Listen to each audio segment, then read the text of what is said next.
lives are busy. For almost everybody, right? Our lives are busy. That's just the world we live in, and so you rarely meet anyone these days that isn't busy all of the time. It almost feels like it's a requirement to stay busy, right?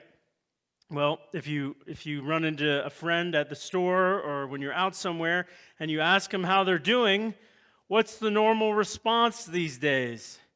Well, I'm staying busy, right? You hear that? Not just, well, I'm doing good, but I'm staying busy. I'm working a lot and trying to get to the gym, when I can, and I'm working that second job and running errands, and then there's the kids, Monday's ballet and Tuesday's guitar lessons and Wednesday's karate and, Thursday's swimming, and the weekends are pretty much soccer and football. So, we're pretty much busy. That's just how it is, That's life. The truth is that we Americans are just so busy. We're busier than ever. Think about dinner time. How's dinner time at your house? The average American household, especially if you have teenagers, don't really have time to sit together and have dinner because everyone's on the run and you just kind of eat when you can, just get a minute, heat something up real quick. And so the idea of a family sitting around a dinner table together, it's just becoming more rare these days. Instead, many of us just eat meals while we're doing other things, right? Like while we're at work or just when we're out and about in the car. Many of our cars have evidence of things that we've eaten, right? Those wrappers and all that. Don't mean to call anybody out. I'm guilty as well. Crumpled up wrappers and things, or while we're just watching TV. It's a fast-paced life. Sometimes I just wish that life would slow down a little bit, or I could just get a few extra hours in the day, or actually it'd be great if we could get one more day in the week. Wouldn't that be great? I always feel like I'm missing a day. If we could get an 8th day, I think things would be better.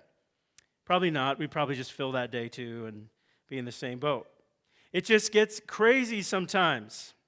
And then the very things that are supposed to make life easier, like cars or technology, things like that, supposed to save us time and energy, just give us more stress and less free time. How is that even possible? And being busy is something that we're just used to and something that we expect everyone else to be too. Honestly, you could say that busyness has become a core value of our modern American culture.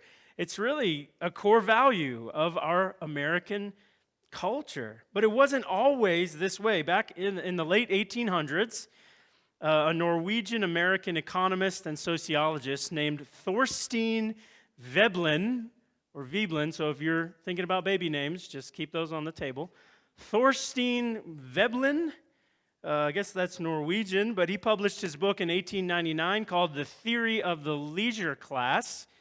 And in this book, he explains the idea of the leisure class and the term conspicuous leisure, which is kind of a big word that just means the non-productive use of time for the sake of displaying social status.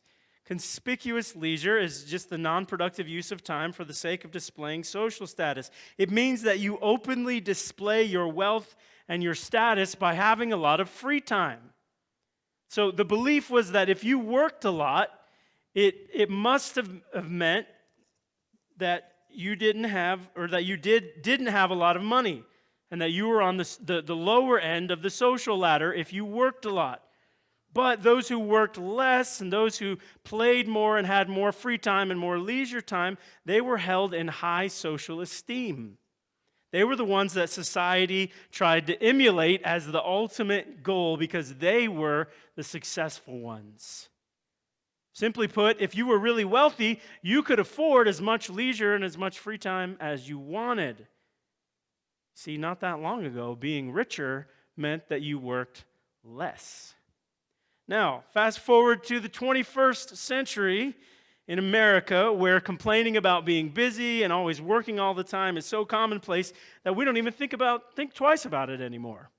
It's just part of our day, part of our routine. So what has changed so drastically in just over 1 century? What changed?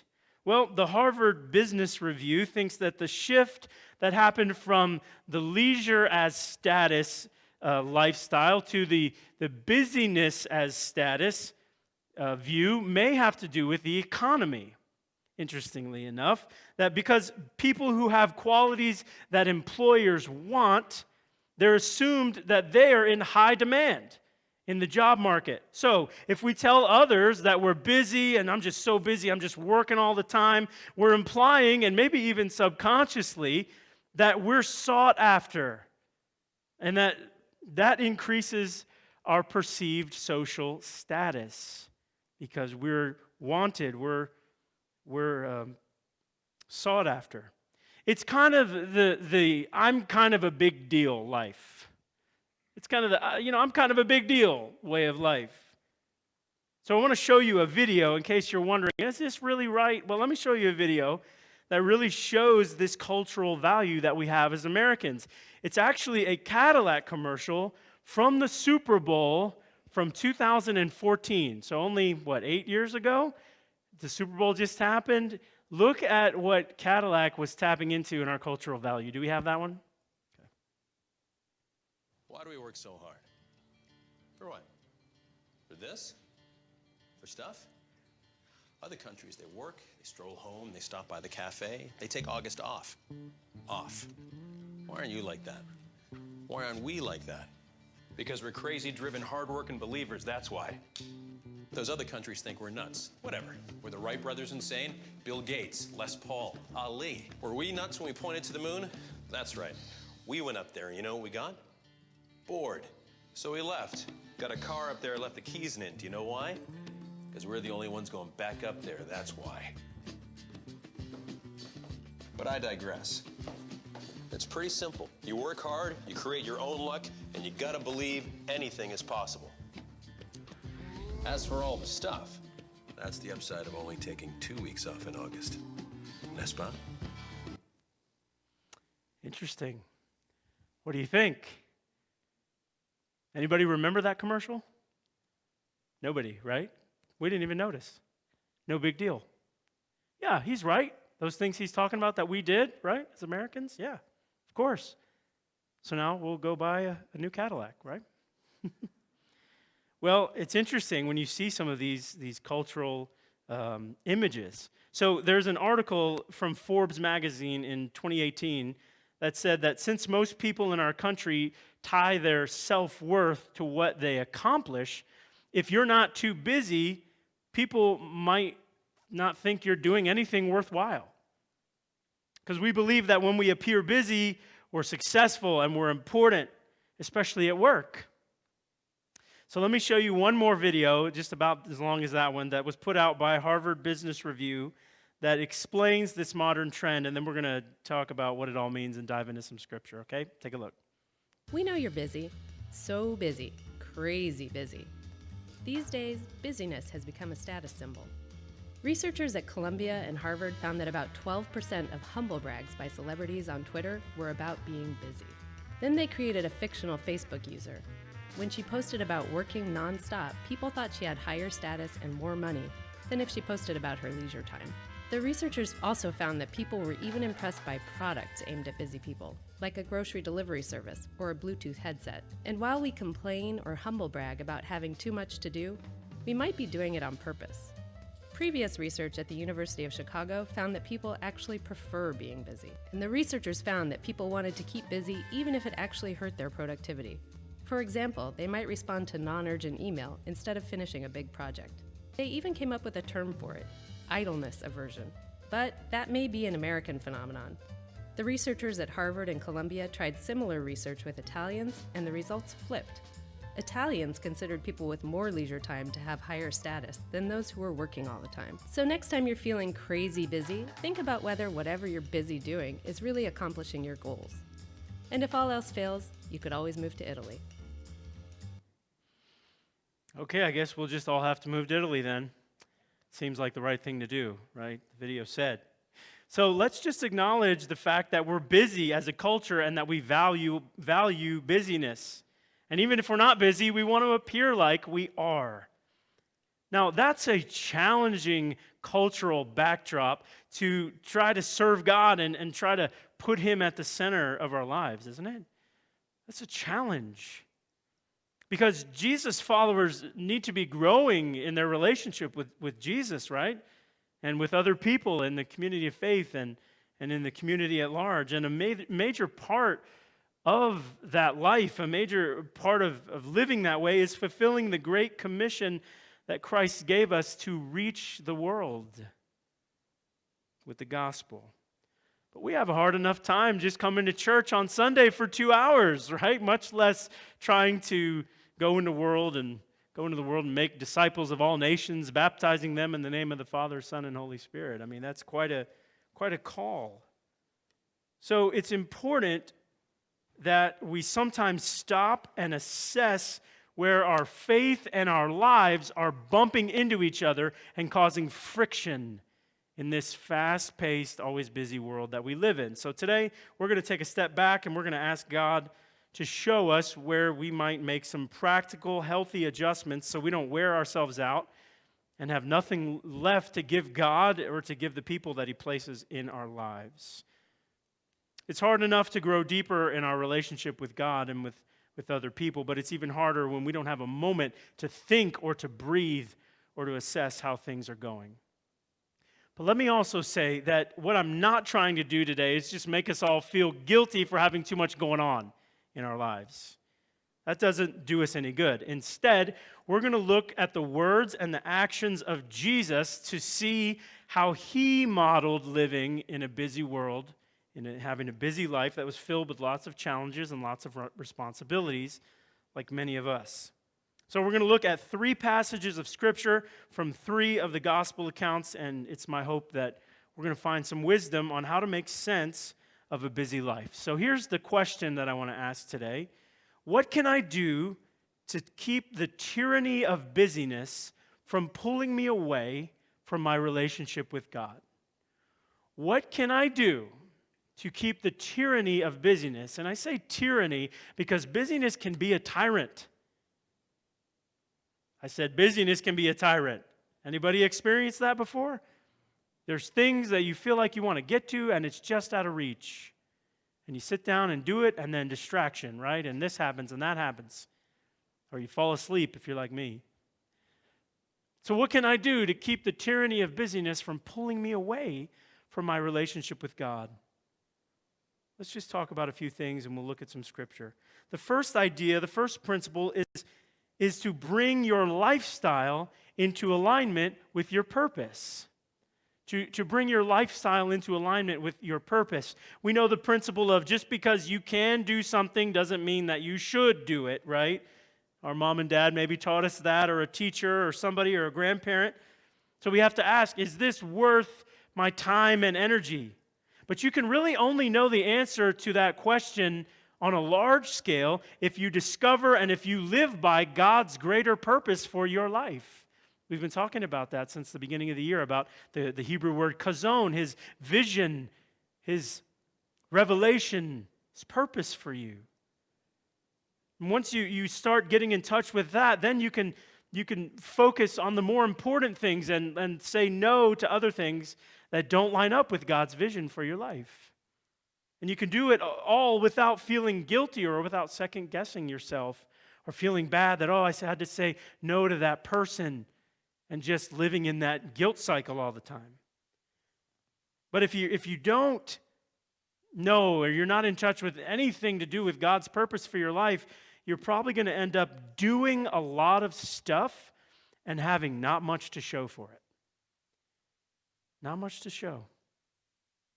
But I think we get tripped up thinking that we must be accomplishing things because we're busy. Isn't that one of the lies of busyness? That because I'm doing a bunch of stuff, I'm accomplishing something. But the truth is that activity does not equal accomplishment. Do we get that? Activity doesn't equal accomplishment. Only purpose-driven activity does. And Jesus gives us such an amazing example of this. He understood this principle better, I think, than anybody. And we see this in Mark chapter 1. Look at what Jesus says and look at what He does here. I think it's a great something. It's such wisdom for us to pick up. In Mark 1:32, it says, that evening after sunset, many sick and demon-possessed people were brought to Jesus. The whole town gathered at the door to watch. The whole town. Just think about this. So Jesus healed many people who were sick with various diseases, and he cast out many demons. But because the demons knew who he was, he did not allow them to speak. Before daybreak the next morning, Jesus got up and went out to an isolated place to pray. Isolated place to pray. It's different than what he was doing the day before. Later, Simon and the others went out to find him. I can just picture him being frustrated. It's like they go to get where Jesus is to get him, and he's not there. Where'd he go now? Now they got to go find him again because he goes off by himself all the time. So later, Simon and the others went out to find him. When they found him, they said, everyone is looking for you. I picture him a little bit frustrated saying that. Not just, hey, everyone's looking for you, but more like everyone is looking for you.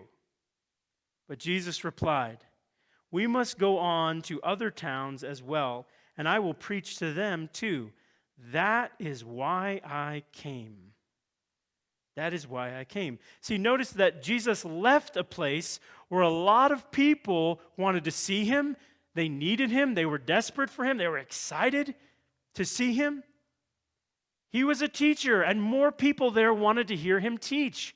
He was a healer, and more people there needed to be healed. But what did Jesus do?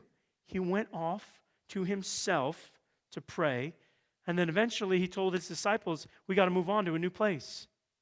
Man, why?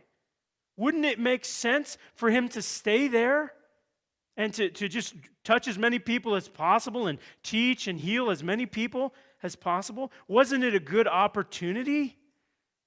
Of course it was. But his purpose wasn't just to teach there and heal those people. There was a bigger picture. There was a bigger plan at work.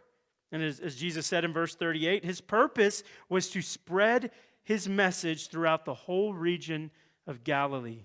And so he had to move on, even though the demand and the need for him remained there in that city, in Capernaum. He could have stayed, but he knew his purpose. And so it affected his decisions. It affected his daily life. It gave him the ability to do the hard things and even say no. When everybody around him was like, this does not make sense. Didn't you come to save everybody? Why don't you do that here? There was a deeper purpose. And so it was Jesus' purpose in life that determined his focus, it determined his schedule, it even determined his daily activities. So we have to ask ourselves on a big scale, do I know my purpose in life? Do I have a clear idea of what God is trying to accomplish in me and through me? Do I have any idea what he's trying to do in me? Well, if not, then the larger part of our daily lives are going to be determined by external things, by expectations and the demands of other people who are trying to tell us what we should do because of what they believe and what they see.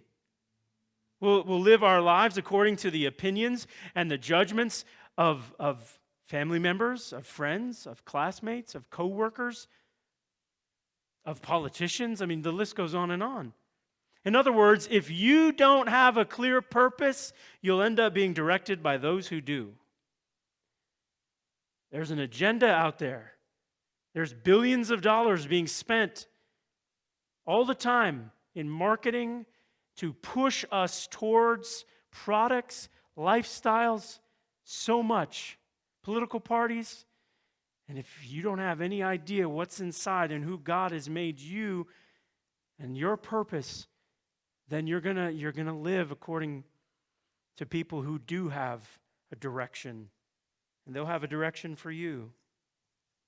And if we allow this to happen, someday we'll look back and we'll wonder what we accomplished by all of our busyness.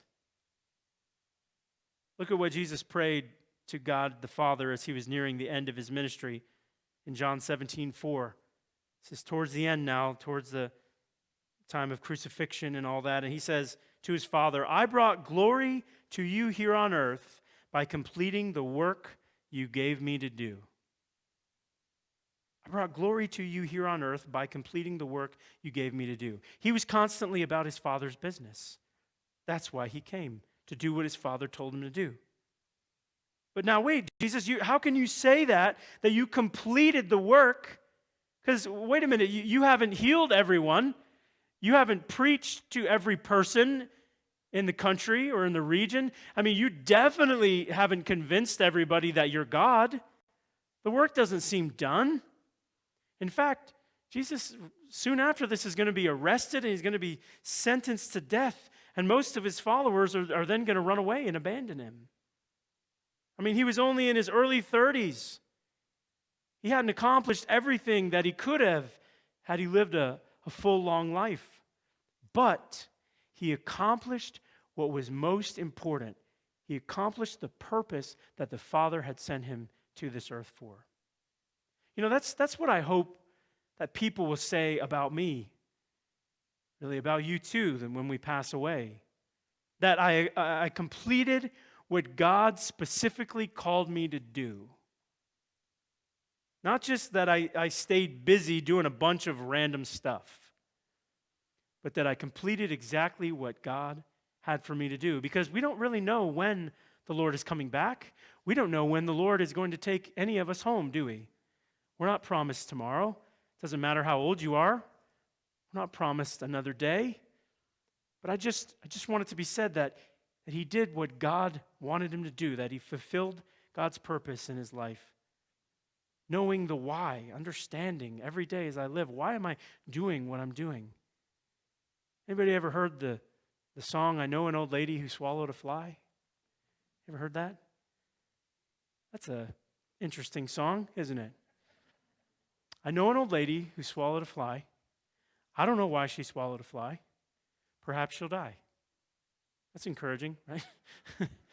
So then it goes through this big list. She swallowed a spider to catch the fly. Then she swallowed a bird, I think, to catch the spider, to catch the fly. Then she swallowed a cat to catch the bird. And it's like it goes through this long thing. She swallowed the bird to catch the spider, swallowed the spider to catch the fly. But I don't know why she swallowed a fly. We never get to the bottom of that. We have no idea. So this lady is doing a lot of stuff.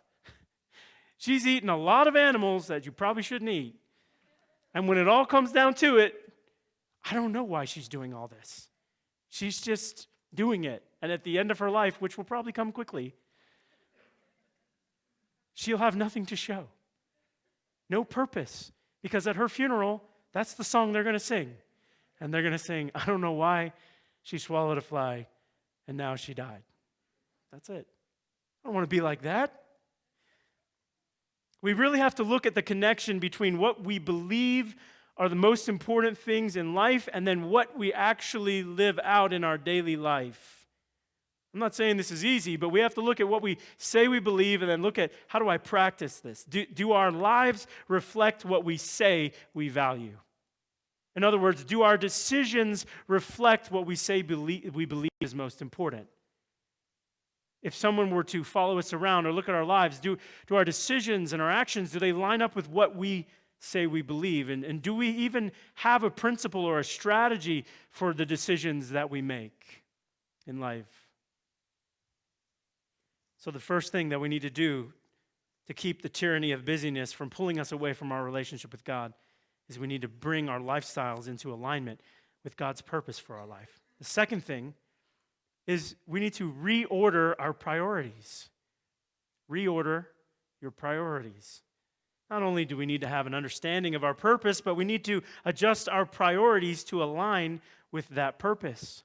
I remember a few years ago, well, it's been a while now, I guess, when Ava was born, so this is about 11 years ago or so, I had a change. The Lord showed me, spoke to me about something. I think it was a PlayStation 3 or something at the time in my house that I had played. You know, like many in my generation, we grow up with that in our house, and you play video games sometimes. And I got married and just played video games sometimes, and not a big deal. And then we had our daughter, and it just hit me one day because she's a little baby and it was growing up a little bit. And the Lord said, you need to get rid of that. And I was like, what? that? Like, no, we don't. Like, I need, like, what? I've had this since I was 5 and I got a Nintendo. Like, this is weird. I don't know. So I was nervous, but I said, okay. And he showed me, like, you have a daughter and you could spend that time with her rather than playing video games. In other words, he was kind of like coming into my face and be like, hey, grow up. Grow up a little bit. You're a man and you have responsibilities and people are looking to you. And so it wasn't that I was sinning or that video games are terrible. No, it's that the Lord was showing me that there was a misalignment of my priorities. And so I sold it and for many years didn't have anything in the house at all. And now it's kind of come back around with my own children and we have fun with those things. But look at this situation here in Luke. Look at what Jesus tells one of his followers about what's most important. Look at Luke 10, verse 38. There's another situation where we can gain some wisdom here from Jesus. Luke tells us, as Jesus and his disciples were on their way, he came to a village where a woman named Martha opened her home to him. So this is Martha's home, okay? Verse 39, she had a sister called Mary who sat at the Lord's feet listening to what he said. But Martha was distracted by all the preparations that had to be made. Well, yeah, it's her house, right? She came to him and asked, Lord, don't you care that my sister has left me to do all the work by myself? Tell her to help me. Martha, Martha, the Lord answered, you are worried and upset about many things, but few things are needed, or indeed only one. Mary has chosen what is better, and it will not be taken away from her. Now, I've heard this passage taught on many times before, and it usually addresses the issue of becoming too busy doing things for God that you don't spend enough time with God. And while that's certainly a valid point and something to be considered, I just like to draw attention to another aspect of this story. Notice what Jesus does not do here. He doesn't say that what Martha was doing was bad. He doesn't say that anywhere. But that's how we think of it sometimes, that Mary, since she's at the feet of Jesus, she's doing what's good and what is right. And Martha, she's up and about taking care of getting things ready for the meal or whatever they're doing, and that's bad and that's wrong. But it's not really quite that simple. Notice that Jesus doesn't deny the legitimacy of Martha's concern about her sister not helping. He doesn't dismiss the value of having a clean house, having things prepared. He doesn't deny that Mary had a responsibility to help Martha with the preparations. He actually doesn't imply that Martha's intentions were anything but good and right. She wanted to serve Christ. So what was it? What's the issue?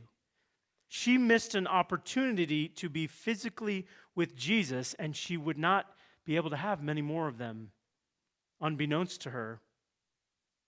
And so notice in verse 42 up there, how Jesus just subtly but so profoundly reorders Martha's priority list.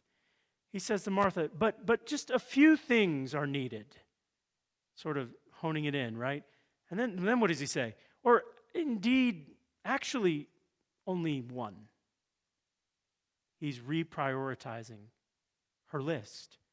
And Martha, you got this huge list. Actually, there's just a few things that really are important right now. And actually, there's really a number one, and I don't want you to miss this. He reordered. And that number one was spending time at the Lord's feet, listening to him, connecting with him. And so in the same way, winning the battle over busyness doesn't mean that we consider everything that we're doing to be bad or to be wrong, like playing video games. We can have the best intentions, but often the problem is that our schedules are easily filled with good things instead of the best things. This is such a hard thing to work out, that our schedules can be easily filled with good things instead of the best things. Jesus said Mary was doing what was better. He didn't condemn Martha. Instead, he helped her realign what was best, put her priorities in order. It's not that we're never supposed to work, of course, or that we shouldn't have a lot going on ever. No, it's that we have to learn to be wise in what burdens we place upon ourselves.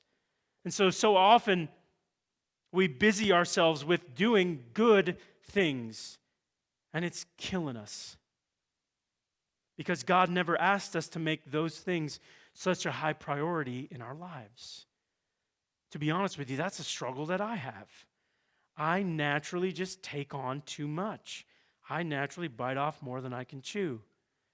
And so I kind of run around and get stretched thin, and people have to help me, and my wife helps me. And anybody else like that? That you naturally, your way is just to do everything and just take it on. And a lot of it's good, and that's why it's so hard. But it's killing us. God never said to take that on. But God's not trying to condemn you or to reject you. He's trying to free you and free me from the tyranny and the oppression of busyness, of even doing good things, so that you can devote your time and energy to the best things, things that ultimately have eternal value to them. That often means that we've got to allow God access into new areas of our lives, things that we think He's doesn't even care about. We've got to let Him into those things. And then one last one for today. How do we avoid and keep the tyranny of busyness from pulling us away from our relationship with God? The third thing is to resist cultural pressure. We've talked about this some already today, a little bit, but to resist cultural pressure, that we can have a clear purpose, we can even reorder our priorities, but culture will always pressure us with the lie that busyness is impressive and it leads to happiness and it leads to personal gain. And kind of woven into the lower levels of our American culture is that the more you do, the busier you are, there's no limit, and you can succeed more and more, right? Isn't that part of that there's an upward mobility, that you just got to work hard, and then you'll be successful and you'll have everything you want. So it's woven into the fabric of who we are, this pressure that if you just do more stuff, you're going to be happier. People are going to look at you better. You're going to rise in social status. It's interesting. There's a man named Tim Kreider who wrote for the New York Times 10 years ago in an article called The Busy Trap. He said, busyness serves as a kind of existential reassurance, a hedge against emptiness. Obviously, your life cannot possibly be silly or trivial or meaningless if you are so busy, completely booked, in demand every hour of the day. Obviously, you have to have meaning if you're just busy all the time and you're in demand. But I think if we really get honest and we really dig deep as to why so many of us just stay busy all the time, we won't come to a pleasant conclusion. My observation is that many people stay busy because they don't want to face the pain and emptiness of their own personal realities. I want to say that again. Many people stay busy because they don't want to face the pain and emptiness of their own personal realities. It's just a cry for distraction. Distract me. I want out of this pain. When I look at my life and the truth of it, I just want to be busy. Just get me involved in everything. Just get me out of the house. Just get me running on the hamster wheel. Because I don't want to look at this. Because see, when we stop and things get quiet, we have to look at ourselves. We have to deal with our junk, and we don't like that. We don't mind change as long as it's out there. When it's inside, we resist it like crazy. I don't want to look at that. If I can stay distracted, if I can stay interested in other things, then I can stay numb to the disappointment and the anxiety and the frustration and the shame that I might feel about my life. If that's you, let me just gently ask you, isn't it time to stop and to deal with the emptiness before busyness just completely grinds you down to nothing? And you're just skin and bones, spiritually, emotionally, even physically maybe. Isn't it time?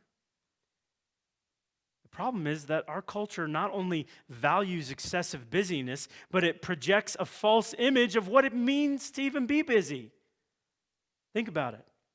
For the most part, this is hard to take, but our busyness, for the most part, is self-imposed. I don't want to admit it, but we act like life is just handing us too many things to manage. But is that really the case? Because most of our busyness doesn't come from externally imposed situations like we have to work 3 jobs to pay the rent or afford to eat, or we've got a family member that we're in the ICU with every day for weeks on end. I mean, those things do happen, but most of our busyness comes from things that we've purposefully chosen to add to our lives for one reason or another.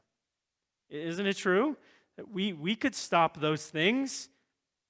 We see some value in it maybe, or maybe we're just trying to get away and stay busy, but it's self-imposed. Are those things necessary, or are they just what we're supposed to have, or what we're, quote unquote, supposed to be doing according to our culture? Are we simply giving in to the pressure of fitting into cultural norms? Well, everybody's kid does that, so we should do that, right? I mean, they have to be in that. Well, I don't want them to just have nothing to do, so we're going to put them in everything, and we'll run them around everywhere, right? That's what we're supposed to do. That's what good parenting is, right? I mean, somebody said that somewhere, right? Cultural pressure. Jesus dealt with this a lot, this cultural pressure. And you know who he dealt with it with the most from? You know who gave him the most pressure and the most grief about this? It was the religious people. The religious people. In other words, the church. They were just consumed with appearance and how a person should be. The should-bes.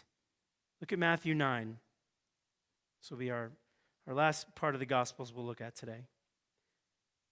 Later, or it's Matthew 9, verse 10. Later, Matthew invited Jesus and his disciples to his home as dinner guests, along with many tax collectors and other disreputable sinners. So, if you're not familiar with what a tax collector was, think of the worst of the worst. That's what a tax collector was in their society. We think, yeah, I don't like the IRS, but not a big deal. No, these guys were traitors. They were equivalent with terrorists, basically. They were the worst. That's why Matthew says, with many tax collectors and other disreputable sinners. But when the Pharisees saw this, they asked his disciples, "Why does your teacher eat with such scum?" I mean, come on. Sounds like a religious person, doesn't it? When Jesus heard this, he said, "Healthy people don't need a doctor. Sick people do." The cultural norm for the Jews here of this day was you never associate with unclean people, outsiders, people that are not in the Jewish community, sinners, tax collectors, sick people. You don't touch them, you don't get near them, you don't associate with certain social status in your community. And so if you did that, if you were able to stay away, then it earned you points with God, so they said. That you were now holier and you were more respectable in the community, the more that you had that image. And so it had become this twisted interpretation of the Mosaic law from the Old Testament, and it had become a cultural core value for them. But Jesus wasn't affected by it. He knew his purpose. He understood how to order his priorities to reflect that purpose, and then he did not give in to cultural pressure. No matter what. And you can really see this in that new series called The Chosen, with the story of Jesus and his disciples. If you haven't seen it, just Google The Chosen. It's free and it is incredible. We're watching season 2 right now. We're about done. It's such a unique thing, but it shows some of this attitude of Jesus that he did not fit the cultural norms. He didn't even fit the expectations of his own followers. They're constantly getting it wrong with what they think he should do or is going to do. Maybe there's been times in your life where you've felt the pressure to fit a certain mold. I had that happen in my life.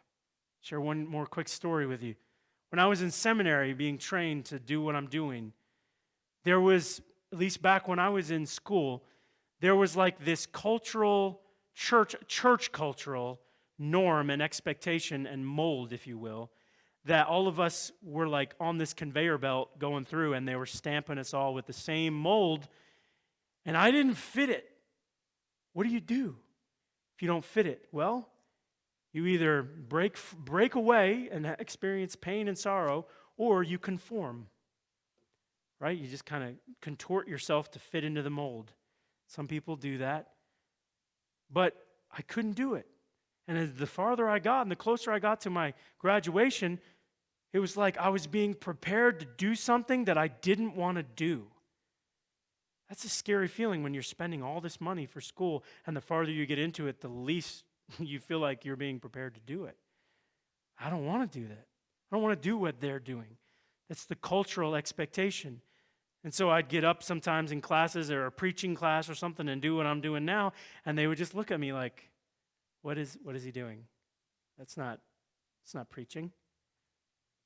Because apparently preaching is where you got to yell and scream, and you got to shake your voice a little bit, and you got to talk like this, and you got to preach, and I just can't do it. See? Told you. I can do it for about 3 seconds. That's about it. But that's just not me. And I felt so much pressure, and it was almost like, do I need to leave?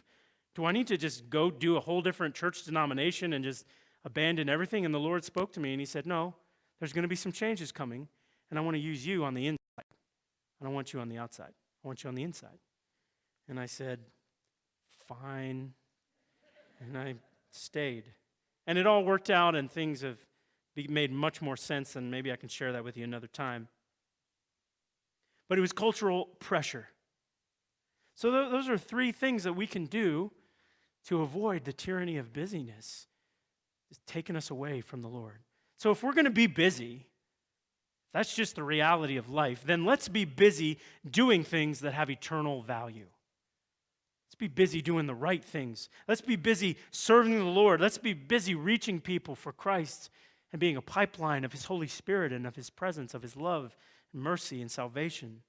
Let's be people who live fully surrendered to the Lord without anything holding us back. Like the writer of Hebrews tells us, therefore, since we are surrounded by such a huge crowd of witnesses to the life of faith. Do you know that? The saints that have gone before, somehow we're surrounded by them. Since we're surrounded by such a huge crowd of witnesses to the life of faith, let us strip off or throw off every weight that slows us down. Every weight, not just the sin, he's going to talk about that in a minute, but everything that slows us down. Especially the sin that so easily trips us up. And let us run with endurance the race God has set before us. We do this by keeping our eyes on Jesus, the champion who initiates and perfects our faith. So if you don't know God's purpose for your life, you can ask Him today to show you. If you're not sure how to reorder your priorities or how that works, try to get more clarity on your purpose. Try writing it down. Why don't you come to our Wednesday night or our early Sunday morning class and try to wrestle with some of this stuff and write it down and write down some priorities, and both the priorities that you have currently and the ones you actually want, the desired ones. Then make adjustments as things start to come into focus. If you're driven by cultural pressures, if you're driven by fitting into some cultural norms and the things you're supposed to do, then ask God to reveal to you, what is the source of my insecurity? Why do I look to these things to define me? Also, ask, what are you feeding your spirit? Just like your body needs healthy things, what are you feeding your spirit? You might need to unplug from some stuff for a little while. And so Lent is coming up, the season of Lent in the church, 40 days before Easter, and it's where we can give up something so that we can pick up something from the Lord. And so be thinking about that over the next week and a half. And we'll talk more about it next Sunday, as we can do this together as a church. That we can unplug from something. Maybe you need to fast some kind of food or a certain meal in the day, or maybe you need to unplug from social media for a little bit. Delete the apps on your phone. Something to refocus and realign things. So what are you willing to give up? What are you willing to sacrifice to see God move? What are you willing to do to see a new season? So yes, there are seasons of busyness, but you don't have to be in a constant frenzy of being busy. And if you live that way, you're going to find yourself physically and mentally and emotionally and spiritually drained. Don't do that. Trust me, I have been there. And when you're in that place, you are not living the life that God has in mind for you. So let's just ask the Lord today to help us recognize if we've got anything out of alignment. And then let's ask him to give us wisdom on what we can do about it. Can we do that together? Let's stand. Let's just close in prayer, and you can ask him out of your own heart if there's anything in there that needs to be adjusted, needs to be thrown off or stripped off, like Hebrews said. As we look at the life of Jesus and we see how he navigated very difficult roads, but it was because he was grounded in something else besides just circumstances and pressures. So let's go to him. Father, you know how much we struggle. You know that we're so limited that we can't see past the right now. And it's so hard, Lord, to walk this road in this day and age, in this culture, with the things that we have to face, and with the barrage of busyness and the noise and the distractions and the cultural expectations and pressures and the things we have to juggle between family and work and money and health and so on and so on. It's just really hard. So God, we need some kind of light to shine the way, because there's so many lights that are trying to get in and light another path, but we want to follow the true path, your path, so that one day at the end of this life, it will be said that we did just what you called us to do, that we fulfilled the purpose that you had, so that when we stand before you, when everything else fades away, and all of our status and all of our money and everything just disintegrates, we'll stand before you and you'll say, "Well done, good, faithful servant." Basically, that we did what you asked. I pray for just a supernatural dose of wisdom on each person that's here. Open our eyes to see the things we're not seeing, and give us a passion for truth, for righteousness, for purity. Give us a passion for you, God, for your presence, and for one another. We lift one another up. I pray over anybody here who is broken, who is hurting, that you'd reach out, Lord, and rescue them from the pit. Anybody who is lost, who doesn't know you, who doesn't have a relationship with you, just overwhelm them with your love. I pray for a supernatural dream to come to them tonight. That a dream would happen tonight that is from you, that they would wake up and never be the same.